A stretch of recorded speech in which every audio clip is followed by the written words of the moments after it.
L'éducation est reconnue comme essentielle pour le développement social, économique et politique dans la région de la SADC. Cependant, pour des millions d'enfants et de jeunes, leur droit de l'éducation est gravement compromis par une société de facteurs, y compris la pauvreté, HIV et SIDA et autres maladies, comme le paludisme et la tuberculose, catastrophes naturelles qui causent l'insécurité alimentaire, politique et les conflits sociaux, facteurs biologiques tels que le mariage d'enfants, la migration transfrontière des enfants non accompagnés et les jeunes, l'absence d'enregistrement des naissances pour un grand nombre d'enfants. Ils ont le potentiel d'écarter les jeunes et leur droit à une éducation ininterrompue qui leur permettrait de développer leur potentiel comme remplis et les membres actifs de la société.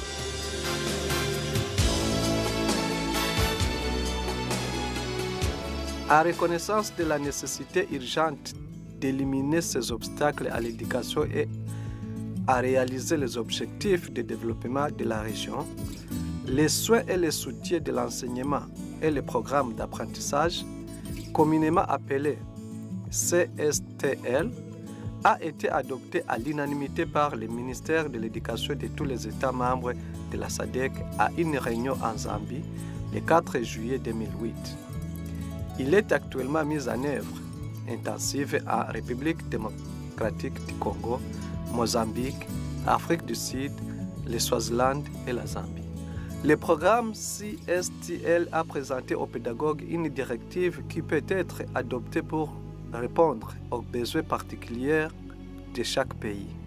En République démocratique du Congo, sa mise en œuvre commence à révéler des changements favorables dans l'élimination des obstacles à l'apprentissage dans les écoles. Auparavant, on ne savait pas du tout maintenir les enfants vulnérables à l'école.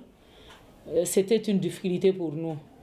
Maintenir les installations là, vous voyez qu'avec l'effectif, c'est trop exagéré de fois.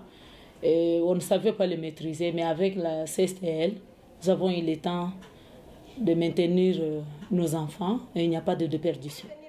C'est-à-dire, dans notre leçon d'éducation à la santé, ils ont eu le temps de parler aux enfants sur certaines maladies, entre autres le VIH, SIDA, quoi prendre le matin pour l'énergie et la force, ainsi que... C'est fini le deux seulement? Non. Elle fait quoi?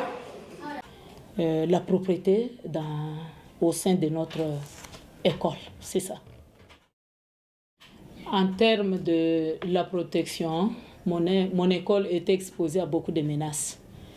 Tellement que les gens, le passager passait toujours au milieu de l'école et des fois ils allaient entrer aux latrines sans notre autorisation. Donc les latrines étaient comme des latrines publiques. Quand les enfants y vont, ils trouvent qu'il y a quelqu'un d'autre qui n'est pas élève de notre école. Ce sont des menaces.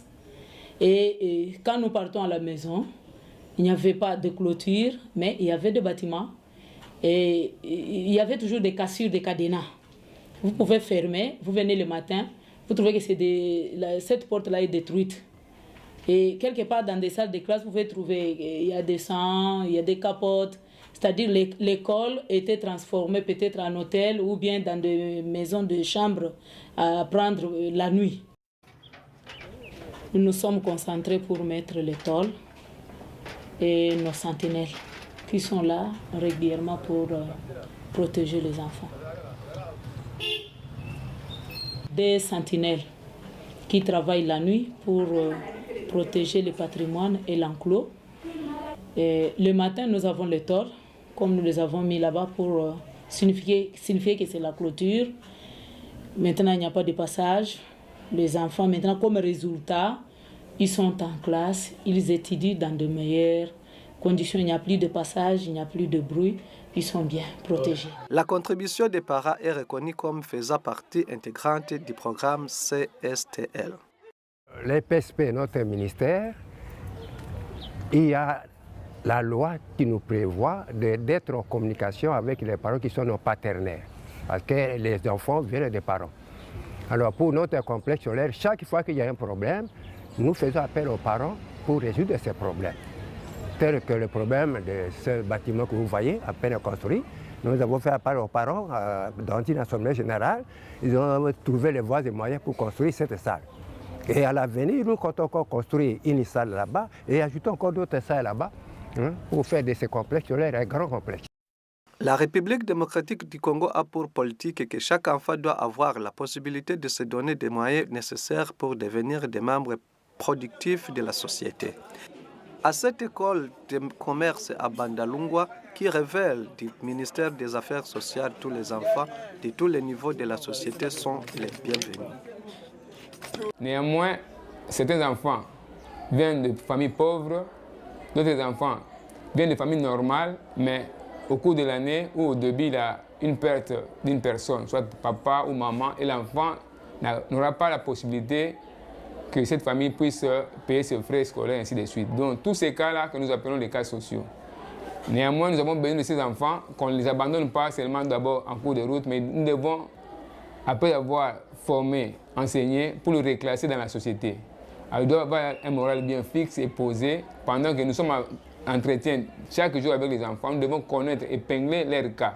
Puisque un enfant peut quitter sa famille qui est pauvre, arrive ici, il y a des difficultés. Nous le voyons des fois en train de dormir dans la salle de classe, des fois il ne s'attaque vraiment pas aux enseignements. Alors nous avons aussi des systèmes d'approche.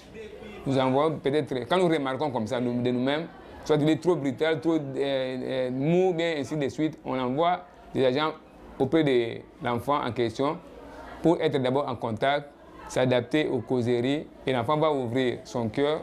À ce moment-là, il va nous relater certains faits que nous n'avons pas su ou nous avons ignorés avant que l'enfant soit là. Ngele, je n'ai pas compris. Pendant que moi j'expliquais au tableau, toi tu dormais pourquoi?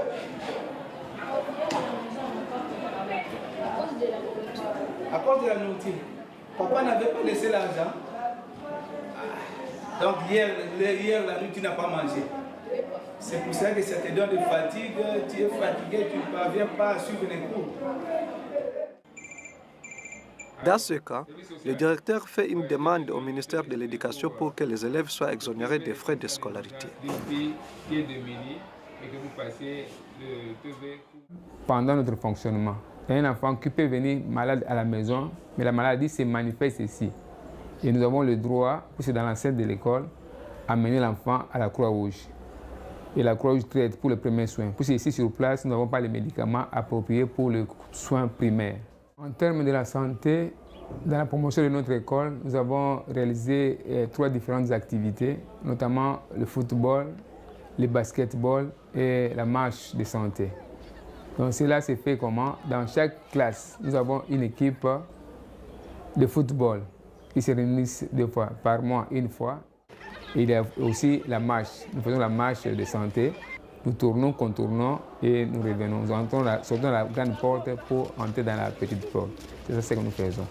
Même les petits enfants de maternelle font aussi des rondes. Ou la course aussi, nous faisons aussi la course dans le cadre de la marche. Dans le cadre de l'incitation CSTL, le gouvernement cherche non seulement à aborder la pénurie critique de l'école et des centres de santé à travers la République démocratique du Congo, mais aussi à mettre en œuvre un programme de sécurité alimentaire pour les apprenants. Il faut la construction des écoles et l'État, le gouvernement a programmé la construction de 1000 écoles par an, programme du gouvernement pour réduire les distances et puis pour permettre que tous les enfants à l'âge scolaire viennent à l'école. Il faut la collaboration multisectorielle entre le ministère de l'Éducation et les autres ministères tels que la santé et affaires sociales, les ONG et partenaires d'aide au développement pour la réinsertion des enfants vulnérables à l'école, enfants de la rue, enfants atteints de VIH et SIDA, enfants sans parents. Bien que le programme CSTL commence à se faire sentir à de nombreux niveaux, De nombreuses difficultés subsistent dans un pays aussi grand que la République démocratique du Congo, dit Wivine Wisako, qui est le point focal CSTL pour la République démocratique du Congo. Donc la majorité de la population est rurale. Dans nos provinces, la pauvreté bat son plein. Et si le CSTL arrive à joindre ces écoles de province, je crois que nous aurons gain de cause. Et nous avons accepté que le CSTL s'installe dans nos écoles pour essayer de voir comment résoudre le problème des harcèlements, le problème des précarités, des choses. On commence aujourd'hui, demain, on change, il y a l'instabilité.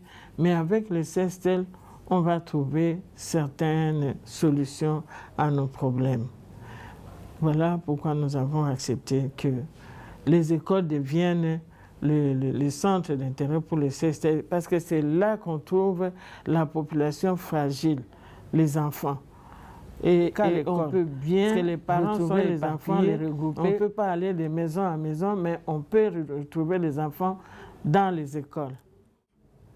En RDC, il y a certaines tribus qui disent que la fille ne doit pas aller à l'école, mais c'est le garçon. Le garçon est... la priorité est accordée au garçon. Et que la fille, dans notre langue, on dit « moi c'est Atongakambo Kate ». C'est-à-dire que la fille n'a pas de valeur devant la société. Mais le ministère de l'EPSP, en charge de la scolarisation des enfants au niveau primaire, secondaire, a mis en place une politique de scolariser la fille. On a mis en place des communautés scolaires pour s'occuper des enfants. Et lorsque les CSTL viennent, ils rencontrent ces communautés. Il y a des dialogues de communautés qui ont été organisés juste pour enraciner le programme CSTL. Il y a aussi la distance et il y a beaucoup de défis pour l'accès, ne fût-ce que pour l'indicateur accès. Mais pour l'indicateur rétention, là aussi il y a des défis. La rétention à l'école peut être troublée par le harcèlement. Des enfants qui étudient, mais les enseignants commencent à les harceler, surtout dans le cas des filles. Quand elle est harcelée, elle fuit l'école. Donc, il y a abandon. Et il y a aussi le fait que les parents, à un certain moment, ils n'ont plus le moyen de payer les études des enfants. Et donc, la rétention fait problème. Jusqu'à ce qu'au niveau de la performance, nous avons le problème de l'équipement. Les écoles ne sont pas équipées et donc la performance en pâtit. Quand vous organisez des filets au niveau du secondaire où il n'y a pas d'équipement valable, il n'y a pas de performance. Aussi les enseignants, donc la gouvernance, les institutions, comment elles sont gérées, tout ça sont des défis qui entravent la performance. Les enseignants eux-mêmes, quand ils ne sont pas bien formés, c'est aussi un défi. Un autre défi pour la mise en place la mise en œuvre du CSTL, c'est l'étendue, comme je l'ai dit, et puis le nombre de membres du CSTL, mon nombre de formateurs. Avec les défis identifiés et l'engagement du gouvernement à y faire face, le chemin à parcourir quant au déploiement du programme CSTL en République démocratique du Congo est non seulement clairement marqué, mais devrait apporter des changements positifs dans l'offre éducative au sein du pays.